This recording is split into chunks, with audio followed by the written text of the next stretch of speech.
Qualys is introducing a new prescription for security, and it's free. Global IT asset discovery and inventory. Activate it today at securityweekly.com/Qualys so you can achieve 100% near real-time visibility across your hybrid environments.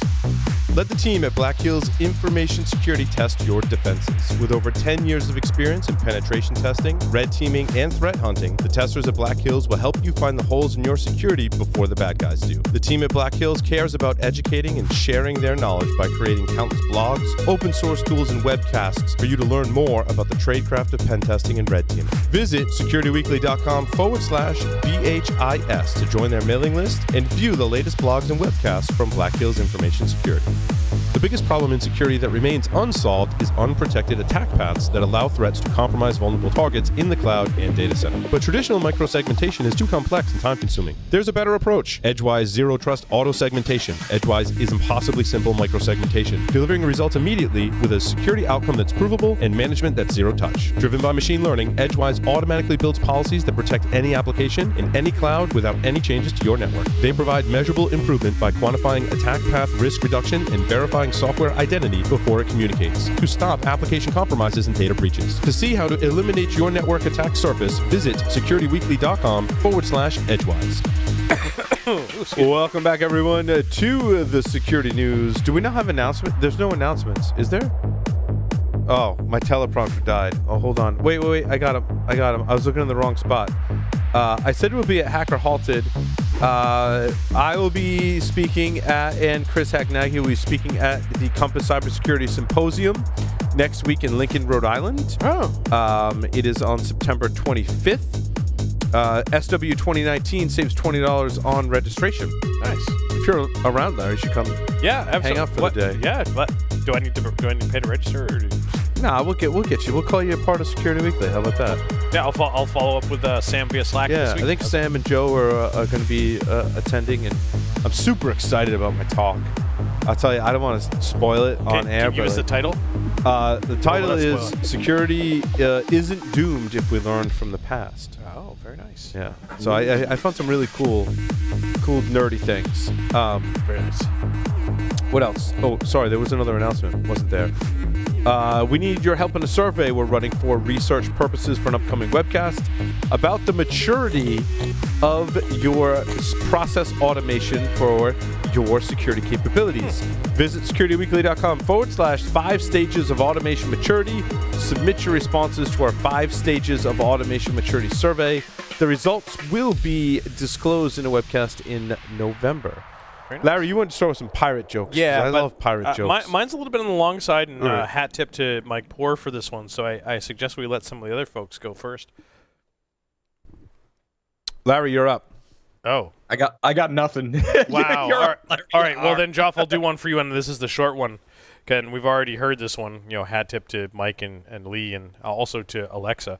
But what's the pirate's favorite letter? R. Nay, 'tis the C. So, good. In the saltiest of pirate towns, I like you do some pirate. In the saltiest of pirate bars, the saltiest of pirate captain walks in and he sits down at the bar.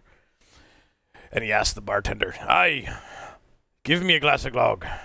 And the bartender says, "Aye, captain, but do you mind if I ask you a question?" And the captain says, "Aye, you may ask a question, young lad." And the bartender says, "How is it that you come to be in the saltiest of pirate towns and the saltiest of pirate bars, and come to have lost your leg, and have it replaced with a wooden stick?" And the captain, he says, "Aye, 'twas the Spaniards, cannonball, took it right off. And the old Sawbones, he gave me a bullet to bite on and a shot at rum, and he took it right off. Aye, it was awful." And the bartender says, "Aye, captain, that sounds awful, but do you mind if I ask you another question?" Aye, lad, ask." "Captain, how do you come to have a hook for a hand?" He says, it was the English. Cutlass, took it right off, and this time the Sawbones, he didn't even have any rum. It was the worst. Captain... This is an Irish pirate, obviously. No, Captain, how do you come... do you mind if I ask you another question? Aye, lad, this will be the last one. Aye, Captain, how do you come to have a hook for an eye? The captain, he says, "Aye, a seagull shat in it. A hook for an eye. Wait, no, how do you come to have a glass for an eye? A glass. A seagull shat in it. Well, Captain, is it normal to lose your eye when a seagull shats in your eye? He says, nay. It was the first day with me hook.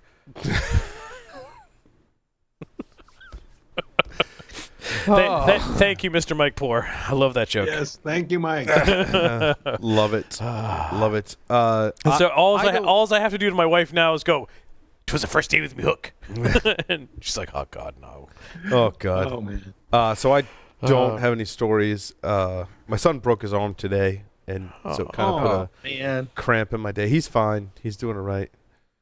He's got the whole cast and the sling thing. But man. he's doing all right. At least he didn't get an eye patch today. It's true. It's true. He'll be collecting signatures at school? Yes, he'll be collecting lots of... thing? It's funny. He's 6. It was a thing back when. He's 6, and he's like, he named these 2 girls in his class, and he's like, they were gonna be looking for me to sign my cast and stuff. Like, dude, wait, is he in 5th grade? 1st grade. Oh, first grade. Grade. Oh. So the other thing that consumed some of my time, and this is kind of a little funny story, is that I had to respond to a security incident. So I get this alert on my phone that one of our cloud servers, right, is sending or receiving a whole ton of data, and I'm like, well, that's kind of interesting. And then I don't think I responded to him. I'm like, oh, someone's probably scanning. I was also running a script. I'm like, it could be hitting that server. I'm like, so that's cool. So like, I just let it be. But then I saw that one of the other servers was sending outbound traffic increase. I'm like, turn to my wife. I'm like, I'll be right back. Got to go do some investigating first, right? So I go to the first server that's receiving all this traffic, and I'm like, that's not my script. I'm like, but someone's scanning the crap out of my server. I'm like, who is scanning my server? Then, of course, I go to the other server with the outbound traffic, and I do a lot more investigation because I'm like, if it's sending stuff out, it's kind of a good lesson for those doing forensics, right? Mm-hmm. Stuff going out is bad, right? I mean, someone's already got in and they're sending stuff out. So that was what raised the level of priority on the alert. And, I do a lot of checks and look at ports and logs and things like that. And I'm like, everything's okay. I'm like, I look at the graphs. I'm like, that amount of traffic is really weird, though, because even just performance analysis tools, right? Bandwidth monitoring are good security indicators, right? I saw CPU spiking up. I saw, inbound on one, outbound on the other, CPUs on both, and they were very anomalous in the graphs. And I'm like, that's interesting. So I apply some updates, do some patching, check configs, and then I figure out what the IP address is, and I block that IP address, Joff, IP tables for the win, right? You're muted, Joff, but you said something. Oh, fuck. I said, yeah, baby. Yeah, IP tables, right? I'm like, that's it, you're done. And I thought it was done. And then, I got another alert. Or no, I might have done that and then went back and saw the outbound and went back to look, right? And so I blocked the IP. I go to bed. I wake up. I've got a ton more alerts. I'm like, good Lord. It's 6 a.m. I'm like, I'm going down to my computer and doing some more investigating, and then I didn't find anything conclusive, and I got to work and I did a little more investigating, and I'm like, that's a and I was all ready to make a tweet like, whoever's scanning me, could you at least send me the results, because that'd be great, that'd be awesome. Like, maybe we could have a chat. Like, it's totally cool. Everybody has vulnerabilities at some point, right? And I'm on top of it. I'm actually physically looking at everything, and I'm not seeing anything that's indicative of any kind of bad compromise. And then I look a little closer and I'm like, it's a web app scanning service. I'm like, wait, that's one that I configured. I log into said web scanning service and I'm like, it kicked off a job. It probably kicks one off once a year or once a quarter or whatever. And I had forgotten about it. I'm like, I caused my own security incident. Damn it. A lot of lessons in there. You need a fucking t-shirt that says that. Right? Cause my own damn security. And we've all been there too. Like, you're lying if you said you haven't been there, right? Oh, no, I've totally been there. Right? But it's more important that we that we have the indicators configured and respond to those. Yeah. Right? I mean, sure, I need to improve my processes so that I know more of what's going on, but I was thankful that I had some of those triggers, and those triggers don't necessarily need to be a security tool, right? The cloud hosting provider says, hey, you can get an email if CPU goes over a certain percentage. I'm like, hell yeah, send it. And I might have some other things that check too. But again, I think we talk about them layers and defense in depth, and I think people really poke fun at the terminology there. We were talking about that in the first segment. I think it's really about just having multiple controls and multiple points that provide you with visibility. Do it on the cloud provider. Have some kind of log collection agent on the have some kind of CPU and monitor. I have a Zabbix agent right on the box that reports the same thing. Just having those multiple points of control are good, and responding to them and escalating your response procedures as the more indicators you pick up. So thinking about those types of things at home, I have the Pony Express Phone Pulse box. Still on my network. And by the way, that thing's awesome. And it alerts me every time a new device shows up on the network. Yes, my Circle device does that. Anytime something new. That's a great indicator. I love it. Depending on what I'm doing, like I could get 30 alerts, like if I'm configuring a bunch of Raspberry Pis all of a sudden. And today I got 2 Intel NUCs in for a work and a SANS project. And I didn't even know that the install had finished yet on one of them. And then, sure enough, I get an alert saying that there's a new device in the network. Oh, install must be done. I can go over here and finish the install. Right. So. And we talk a lot about prevention, I would ask you, Larry, what is your new device alert based on? Is it ARP traffic, MAC addresses, or Mine is it DNP, or is it a both? Mine's ARP traffic. The Circle Home that I use to control content is monitoring ARP traffic. That's actually doing ARP cache poisoning, actually, to get in between things, and it tells me when new devices. Larry, yours is on the Wi-Fi, wireless, or not? No, it's monitoring all of the outbound traffic to the internet, and I do believe it is based on ARP/MAC address because a new device shows up, and they may not even be outbound to the internet. And I honestly don't remember whether it is IP-based, but it doesn't seem IP-based because everything's DHCP, and if something picks up an old DHCP address, it still registers as a new device. Yeah, so it's definitely layer 2. Yeah. Yep, it's got to be layer 2. That's awesome. Any case, stories. How about Larry's number 1? Oh, no. Who do you work for? I work for number 2. Wait, what? Which was my number 1? Coal-fire pen test. Yeah. Yeah. Nice. This was a story that came out last week, and this was the subsequent update. So I didn't know if you guys covered it end of last week at all. But a couple of coal-fire pen testers last week were doing some physical pen test in Idaho, Iowa. It's all the same. Those are states we fly over. When we're Irregardless. Sorry, Lee. States. All right. I say it too. Irregardless of where it was, they were doing a pen test of the courthouse. They were in the courthouse at like midnight, and the alarm went off. And according to Coalfire, part of their testing was to verify response times and so forth. And they got caught, and the sheriff showed up and arrested them. Mm-hmm. And no amount of get out of jail free card, you name it, was going to let them out. And they sat in jail, and they went to court, and they were given a bail hearing, and so forth and so on. Even though that the folks involved with doing the pen test were like, no, look, we hired them to do this job. But there was lots of things that went wrong. Mm-hmm. And on further updates, the Coalfire and the group that they were working with, the judicial folks and the state, have published I'm assuming with agreement, because we do ours under NDA. Mm-hmm. They have published all of the statement of works, all of the master services agreements, all of the contracts, and you name it, for everyone to review to say, look, this is what happened. Right. And looking at those, we've very much taken this to heart because we do it's a lesson for everyone. We make mistakes internally, and we look at those mistakes and we correct it. But this is a great opportunity for everyone to learn from someone else's mistakes and fix your processes too. Because there was lots of misinterpretation between the multiple documents of language, and the statement of work said something different than the get out of jail free card, and like notes from the kickoffs calls. And we literally call it a get out of jail free. Right. Or it really should be called I'm not going to jail card, Right. or prevent me from going to jail The card. other one, my understanding is that the point of contact that they were supposed to call to say, oh, no, they're fine. Right, like I don't want to press charges kind of thing, right? Not even that was like, no, we get caught. Cops, here's my get out of jail free card, and Call this person. Call this person. The person wasn't responding. Oh, okay.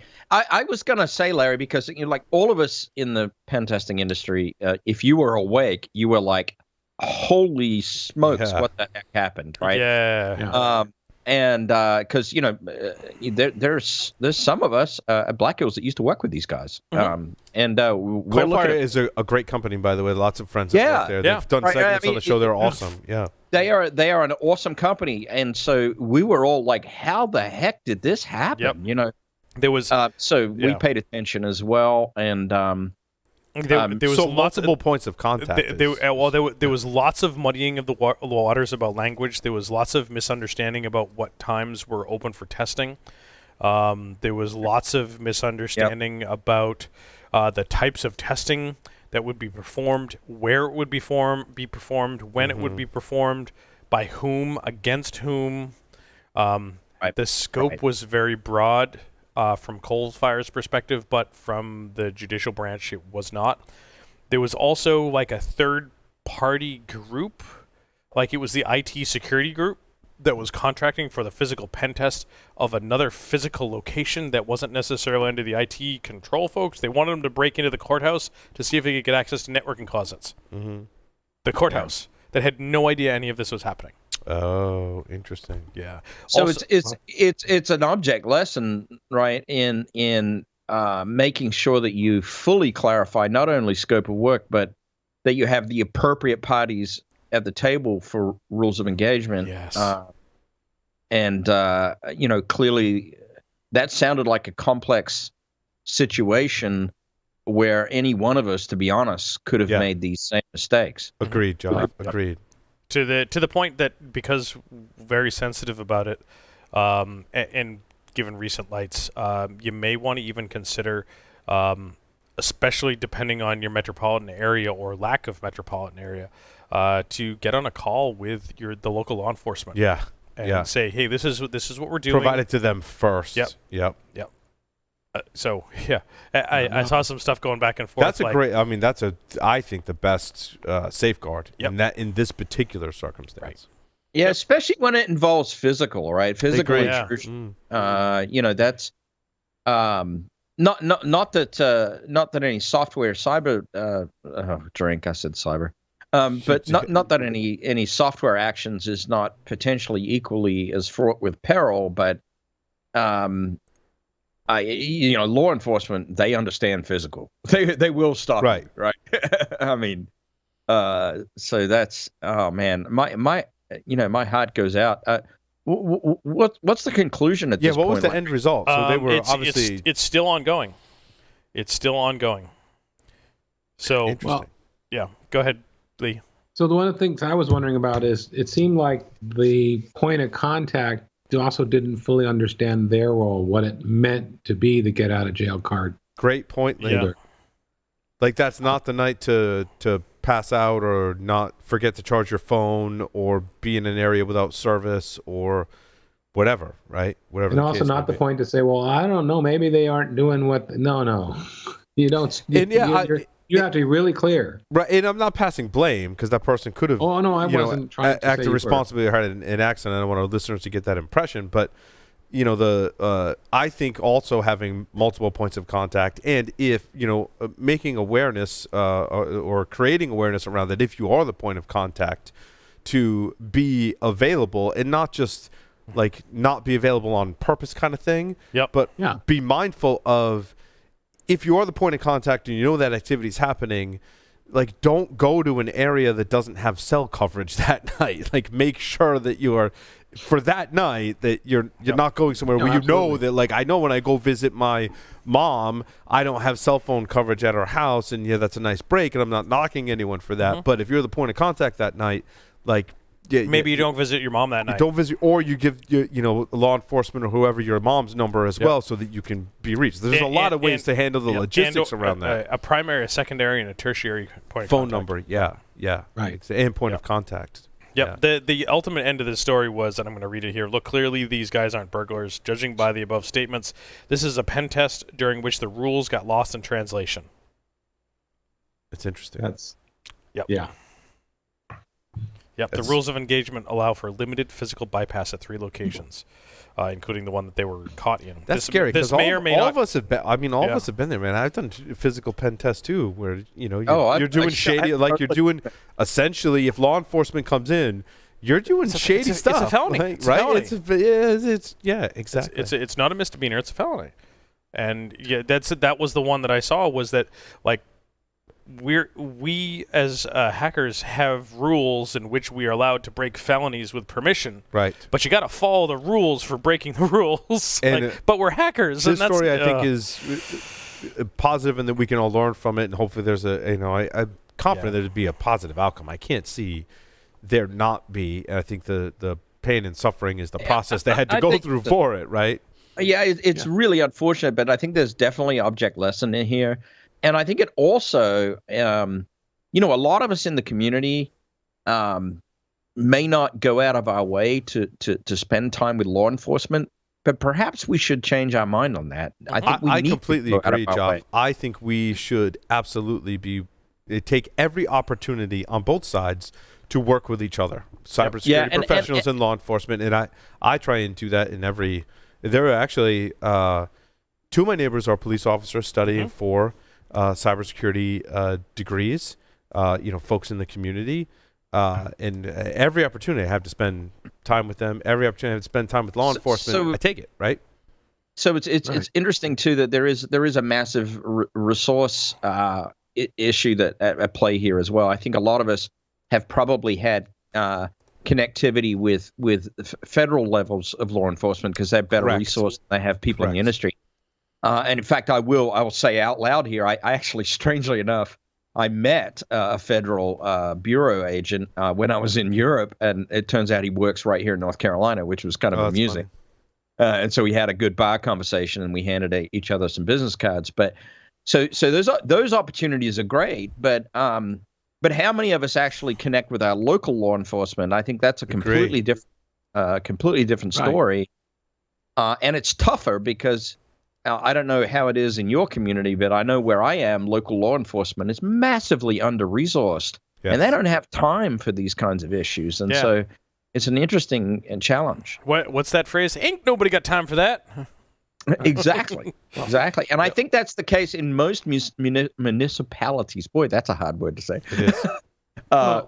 In most cities and towns, that's the case. Like, local law enforcement is pretty under-resourced. But I think there needs to be, much like we've taken strides to be in more tune with developers and not have 2 separate groups and 2 separate cultures. I think with local law enforcement, Joff, it's really hitting on something I've been thinking about lately, actually. We need to be more in step. We need to allow them to understand that we're here to help, that I think, and it was Chris Hadnagi's interview, right? Oh, that's my watch. There's a story behind my watch alarm. Yep. No, I was like, oh, wait, I know that. But much like Chris is saying, look, we'll help law enforcement, right? A lot of us would do the same thing. If local law enforcement came to us, we'd be like, sure, I'm more than happy to help you catch bad people. Yeah, absolutely. Right. Yeah, I mean, I think there's a need for. You know what? It actually spurs me into thinking about some action, maybe some local discussions, even presentations to talk about what it is that we do in our community and how it connects with law enforcement. Because, the only way that understanding is going to be built is if you get out there and start talking about it. Agreed. What other stories do we have? We got a bunch of stuff. Lee had a ton of stuff in there. I was thinking about I was actually thinking about my number 3 story, which is interesting one. Yeah. I because have it's not. I have not paid attention to this one as much as I should. I've read the headline in briefly, but I want to know more about this one. Same. So basically, hard coded in the firmware of the SIM, there's a browser that they call SAT, which can get your location and has the access to the IMEI information, which is just what you need to clone the phone. And it's not being used anymore, but it's still in the legacy SIM cards. And basically, there's an exploit where you send an SMS, which is processed by that SIM card, and it gives up the location and the IMEI back out. And so with no interaction from the user. And in that case, I can associate a new SIM with that IMEI and port the number over. Well, exactly. And I'm trolling Larry a little bit because I know you have expertise in this space. But my understanding is the only fix is basically to replace the SIM with a SIM without that browser in the microcode.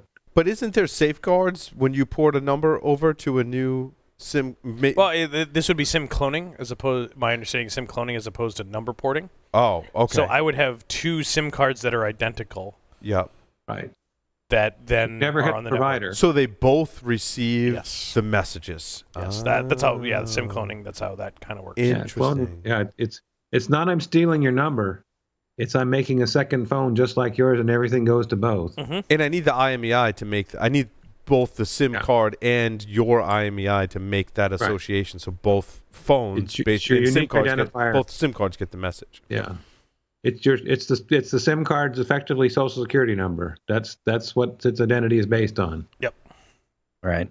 Yeah. Wow. And I had hoped there was a firmware update or something that would fix it, but here it's a replace the SIM kind of thing. And it's not.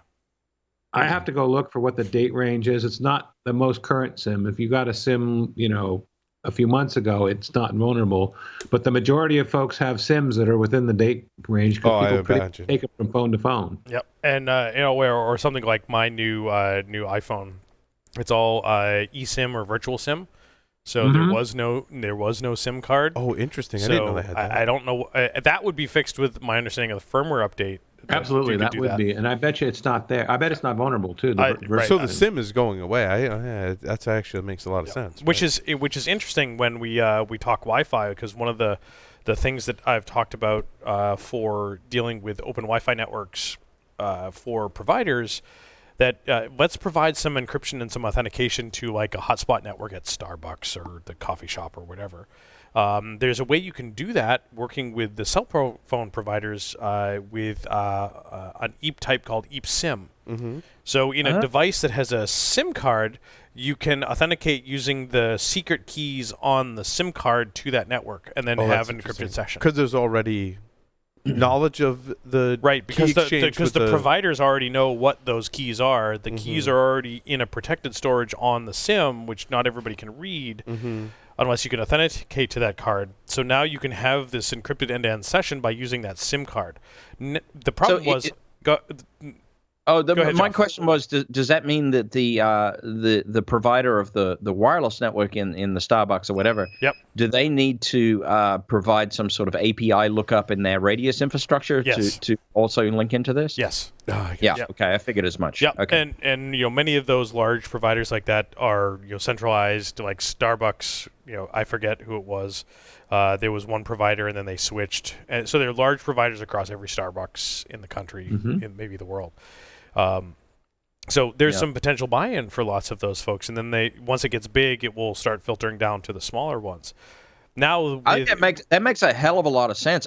Actually, the educational community started this years ago with the EduRoam stuff. Yep. Yeah, it's kind of a similar concept. Yep, EduRoam and Shibboleth. Yep, a combination of the federated identity. Yep, and it's exactly so. It's federated identity for open wireless networks or for hotspot type of networks. Your SIM card essentially becomes like your smart card, right? The problem is that now this laptop doesn't have a SIM card in it. Mm-hmm. Yeah. But if I can do an eSIM or a virtual SIM in software, why can't you do it on your laptop? Yeah. Why not? Interesting. Yep. That's an interesting area for research. It's also an interesting area for potential vulnerabilities. Sure, because now it's in software running on the laptop. and now you Right. start pulling memory and those types of things. So that could be Yep. interesting too. Yep. Well, then you put those credentials in secure storage, like your TPM and something of the like there, or in your trusted And it's element. gonna be interesting. It'll be secure interesting element. to see if people open up that Pandora's box, so to speak, and start going down that route. Mm-hmm. Good segue to another story on there was my number 2. WeWork Wi-Fi. Yep. WeWork, the co-office sharing space, all over the place in the U.S. They provide open wireless networks. They provide hotspot wireless networks in their workspaces. Yeah. And so many of the offices actually use that infrastructure. In lots of cases, it is very difficult to get your own network connectivity into the WeWork space, because that's like, I'm going to rent a room at Paul's house, and dude, I want my own internet, so I want to have my own internet line run to your house. Yeah, and you're like, no, dude, just use my Wi-Fi, type of thing. Right. And so incredibly difficult. I thought you could get your own Wi-Fi. Wired network in the WeWork space. I'm only maybe not all of a them. couple of times, and they were really cool. Yep. I mean, from my understanding, you do also get wired network, but what segment is that on? Are you on the same segment? Yeah. Whose network are you on? That's Right? absolutely, Yeah, and are you on a trunked port, and can you do VLAN hopping, and is it a switch where ARP flooding works? And yeah, just run a VPN. Down the rabbit hole we go. It's going to be a challenge that has to be solved, though, because you guys are not there yet, but my daughter, who's 20 years old, she loves, and I mean absolutely loves, going to these communal workplaces. And, so generationally, these things are going to become the thing. Yeah, right? I mean, what's not to love, though? The WeWork in Seattle has both kombucha and beer on tap in the common area. Yeah, I mean, it's a way to sort of it's a way to get a home office that's tied in with the concept of being able to socialize together. I mean, it's everything to love, right? I mean, so but it's worse. It's worse than that. The WeWork space also offers things like network printers and copy machines and other, the office, workhorses that you don't have to pay for because they got it. But in order to use them, you've got to be on their open network.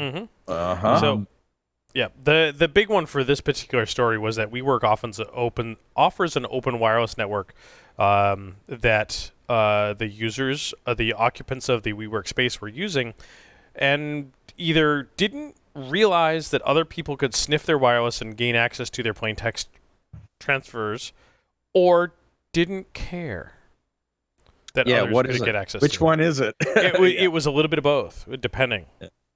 Yeah. Whoa. Yep. Yeah. Well, I'd hate to have a conversation with anybody in a WeWork space that's in security right now.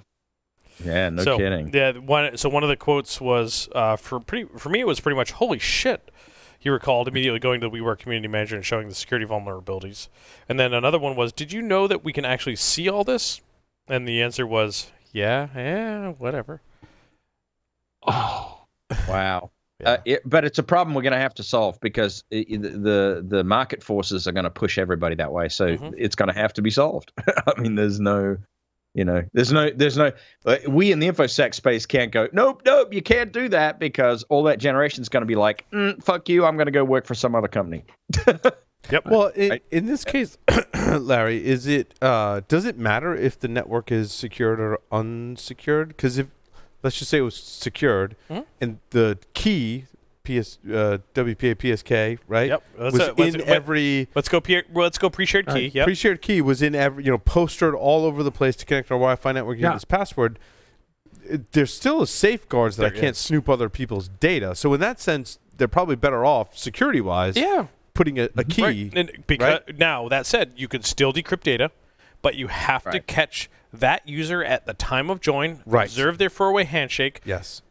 Even if you know the key, so then you can decrypt the data. Because then when they disconnect... what is it that you need from that four-way handshake? Damn it, you know the answer and I forgot it. But you need the four-way handshake. Yeah. So you can decrypt that user's data and for that session. So they disconnect and they come back after lunch. You need that again. Four-way handshake is different.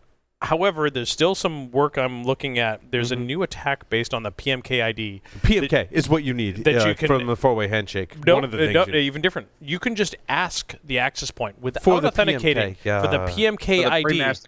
The PMKID, which you can then use to brute force the pre-shared key, which I'm not sure how that would interact, and I'm still looking at how that would interact with a per session by per session four-way handshake basis. I think the four-way handshake would still affect that, given that there's some uniqueness for that four-way handshake per session that would create some uniqueness per user per session. Right.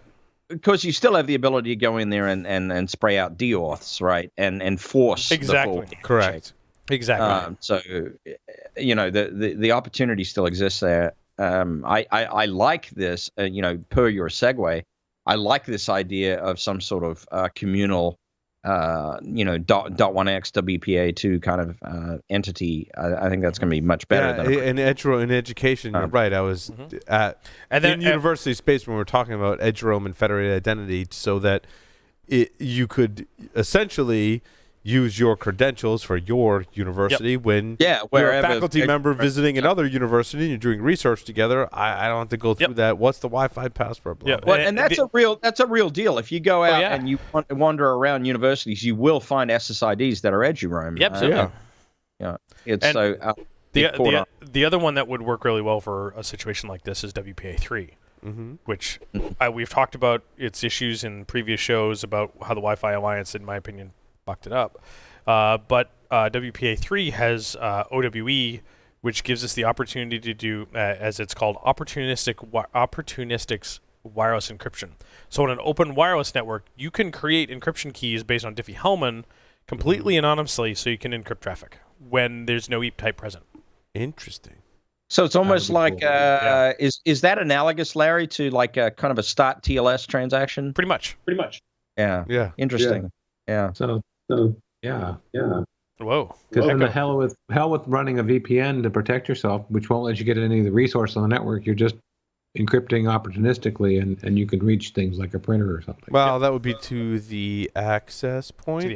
Right. That would be to the access point. To the access point. After that, all bets are off. But yeah. Well, yeah, but still benefits there for sure.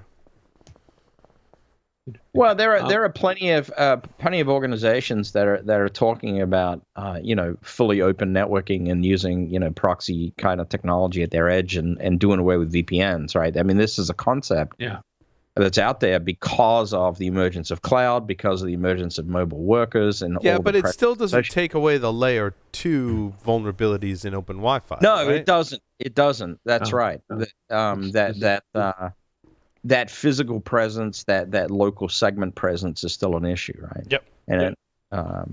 And not even physical, right? It's layer 2 spans further than we all think in some cases. And I mean, let's face it, people disable Wi-Fi features all the time for the sake of convenience. Case in point, my new universal remote that I'm programming. 7 Hugs is the name of the company. I'm still on the fence. I don't know if I'm plugging them or not. I'm still on the fence. The name of the company is 7 Hugs. I was frustrated with Logitech, the other competing brand. So I'm like, I'll try something new.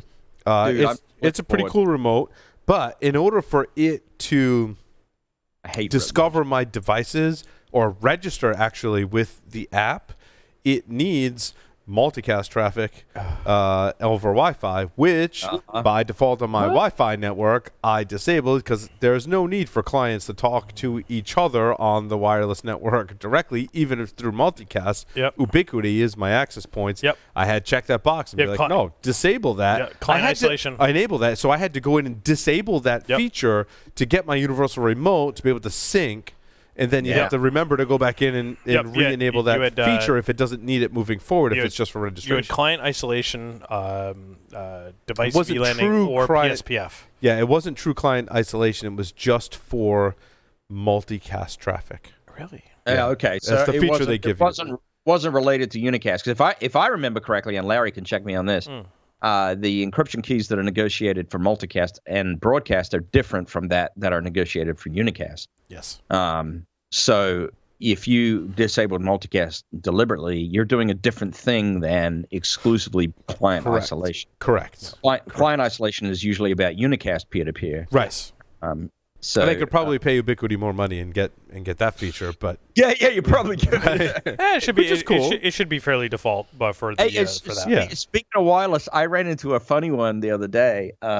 So I've got a handful of Cisco APs, and I've got the virtual wireless controller in my house running on an ESX server, and I've been thinking about that's hot, dude. I mean, that's like next level at your house kind of stuff. Well, I honestly have been thinking about throwing it away and going to the Ubiquiti stuff, but here's what happened to me the other day. I had to reboot the ESX server for various reasons. I was putting a new certificate on it and all kinds of stuff. And then one of my wireless APs could not join the controller again. And I'm like, what? Whiskey Tango Foxtrot, right? Well, I looked into it. It turned out that the manufacturer installed certificate had expired. So the AP negotiates DTLS to talk CapWAP, which is Cisco's. I remember that. Yeah. And it couldn't negotiate the tunnel because the certificate had expired. Oh. So guess what my solution was? Change the date? Yep. I put the date on the wireless controller 2 years into the past. Wow. Just remember to account for that in your login system, right? Account for that in your SIM you have at home, Jeff.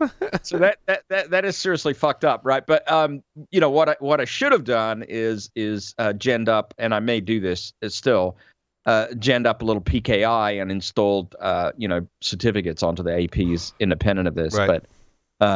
But that takes work. Or you could just buy a new set. The things we do in our home Wi-Fi networks. Yeah, Paul's been talking Ubiquiti for years, and I finally bought it, and it's been So what do you think of it? It's been amazing at home, but even more amazing is that I got the USGs and the cloud keys. Yeah, me too. And we use that for all of the classroom equipment for SANs now, and we have 3 of them. And anytime they've shipped, because they can be managed remotely, I can manage the wireless in any one of those classrooms. Yep, as long as the cloud key can connect to the internet, you're good. Yep. And there was a point where there was some issues going on with one of the classes right after we deployed it, and I made some changes, and the instructor had no idea anything had been changed. Right.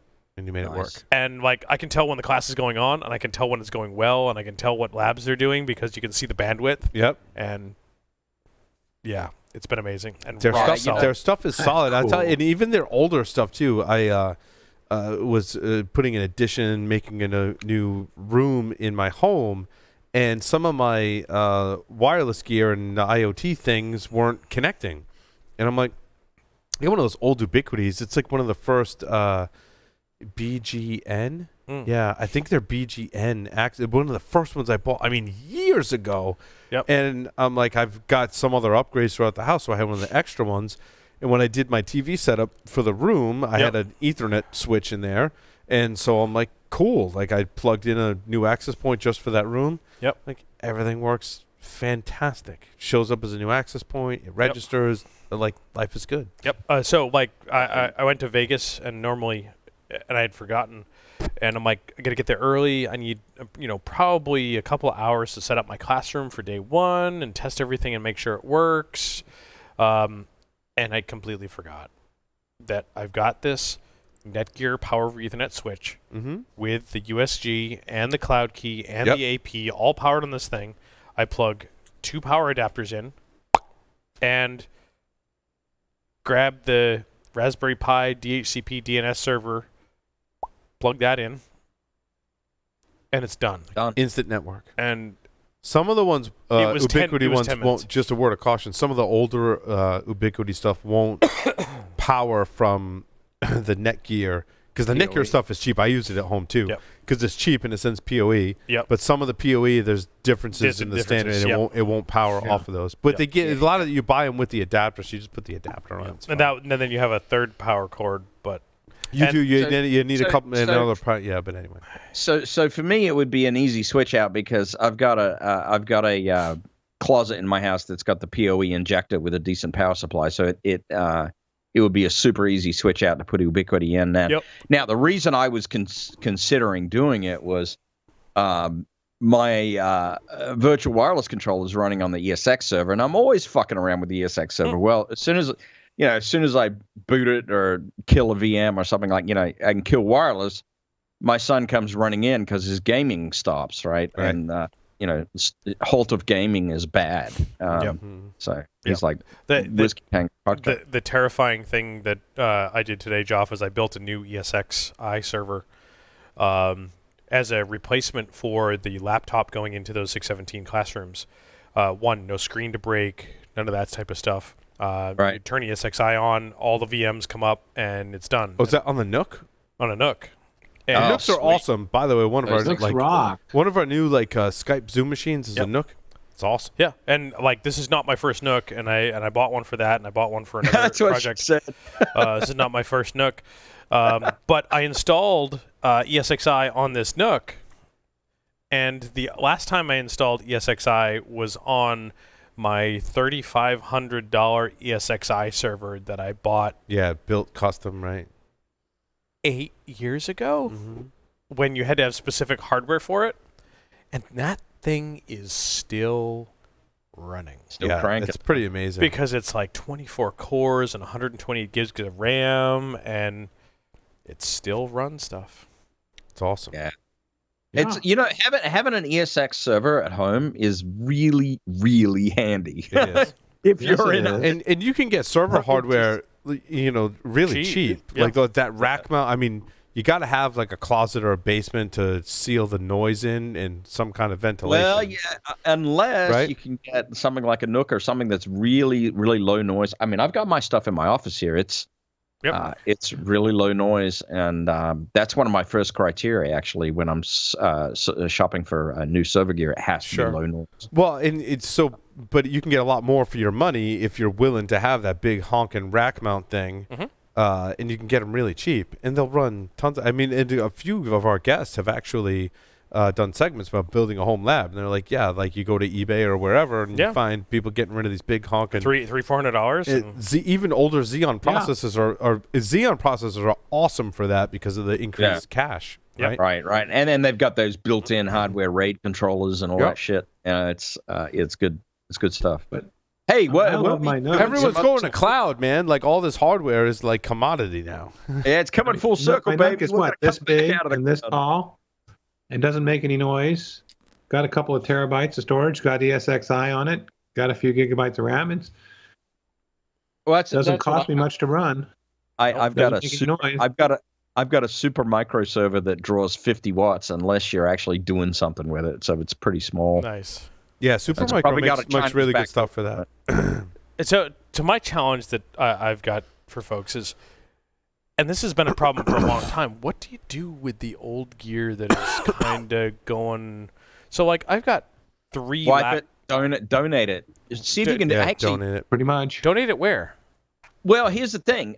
Look in your community, local community. I found there was in my community, there's a disabled person's employer that builds computers, and they have a bunch of and I know this just without going too deep into it, but my oldest son is autistic level 1, and in the autistic community they have a bunch of kids employed, and they build computers out of old hardware. So what I've been doing with older hardware, once I've properly sanitized it and zeroed out the bits, is just donating the gear to this shop. Okay, because I've got a bunch of laptops that need to be, these are still workable, but I really don't need 9 laptops. Yeah. And I was when I lived in the Bay Area, there was a company that would take all those old computers, they'd wipe the drive, and then they'd put Linux on them. They wouldn't deal with whether it could still run the latest version of Windows, because Linux would run fine on them, and then they were giving them over to schools and education purposes. Right. So there's places you just gotta do a little bit of local community searching and see what's going on locally, and I think you'll find something. Yep. So, and I think your town's bigger than my town, so there's probably more somethings where you are than there are where I am. Maybe. Yeah. We've only got 10,000 people. Hey, Leah, I wanted to ask you about your story number 8, confidential data of 24.3 million patients.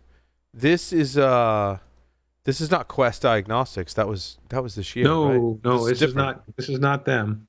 These are basically, they were medical imaging systems around the world that were checked, and 590 of the 2,300 they checked basically didn't have any security. They didn't have, they were effectively open databases of, X-rays, CAT scans, MRIs, related patient data, dates of birth, exam, and other stuff. And of those, like 38 or 39 of them were totally open. They weren't even doing HTTPS. They were just HTTP sites out there. So wait, hold on.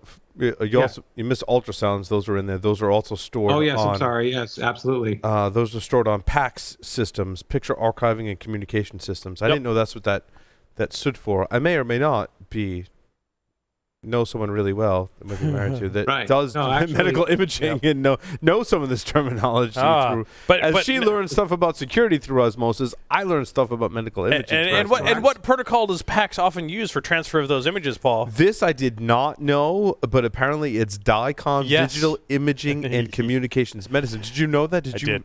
Because you used to work in the medical IT security. Yep, DICOM for the win.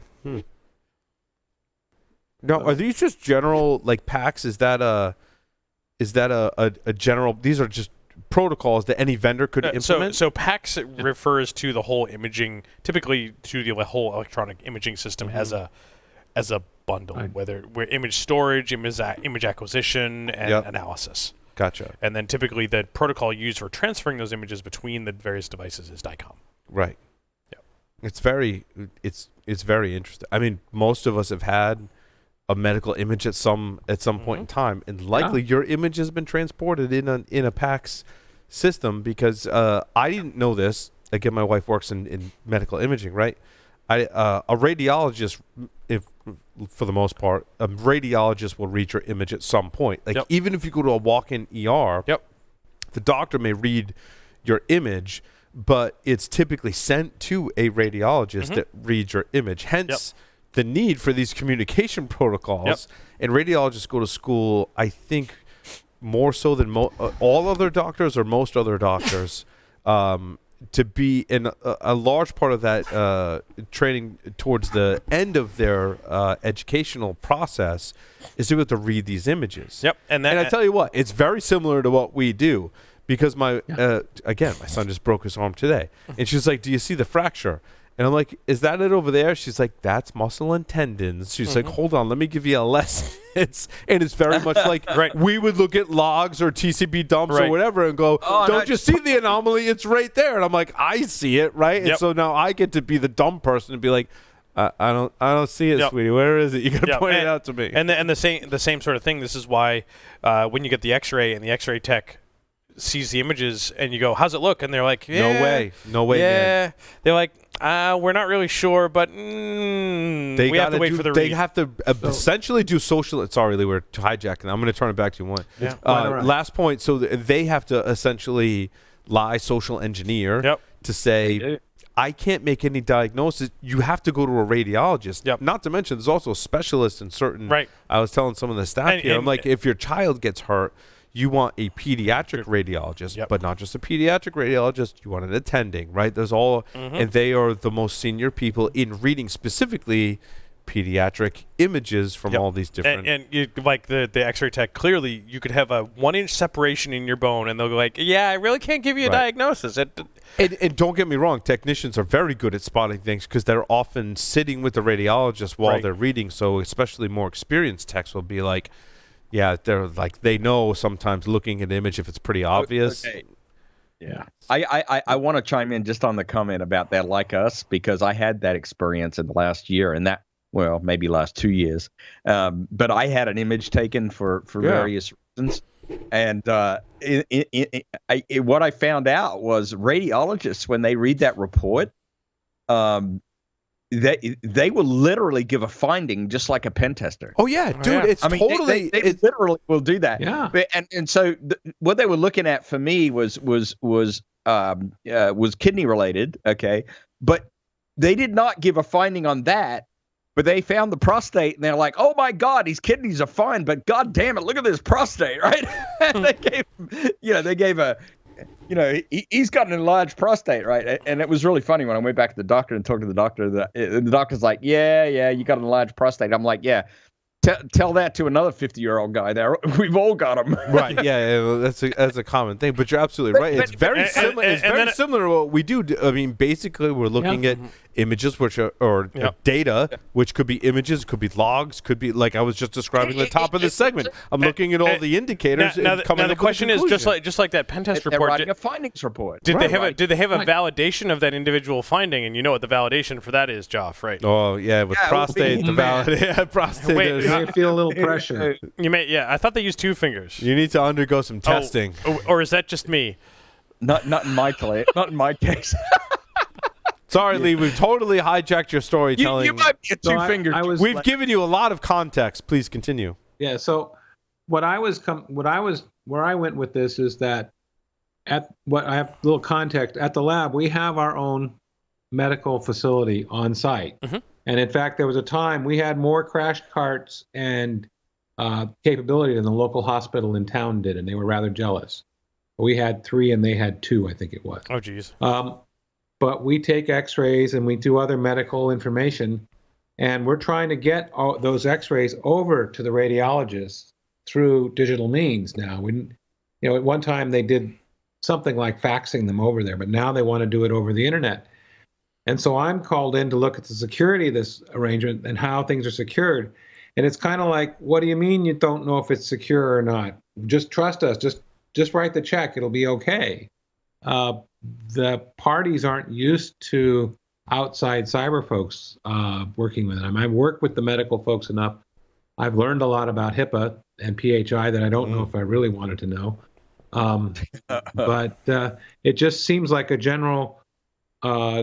these guys have a good rep. They have a lot of good experts in their system. They work well with other doctors, so therefore you hire them. And I'm wondering, what about a small or medium-sized physician's office that's doing this that doesn't do the cyber research? What the hell? The scary thing about that whole scenario is the story we talked about where they were able to modify images in transit, right? And you think about how, like me, the untrained eye, I'm like, even after my wife pointed out, I'm like, I can kind of sort of see the thing, but I also wasn't on a reading screen. Right. Radiologists used super high resolution monitors to read all these. They're specifically approved for radiologic use. Yeah.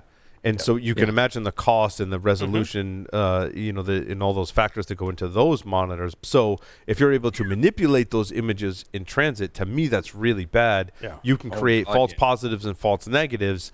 And to me, that's a heinous thing. You talk about a deep fake. Yeah, wow. Right? That's really bad. Wow. And speaking of deep fakes, do you want to? Yeah, let's do 12? It. Yeah. Segway, baby. So, I actually thought of our buddy Doug with this one, because there's a lot of talk about using AI and other automated means to detect, deep fakes, faked videos, faked audios.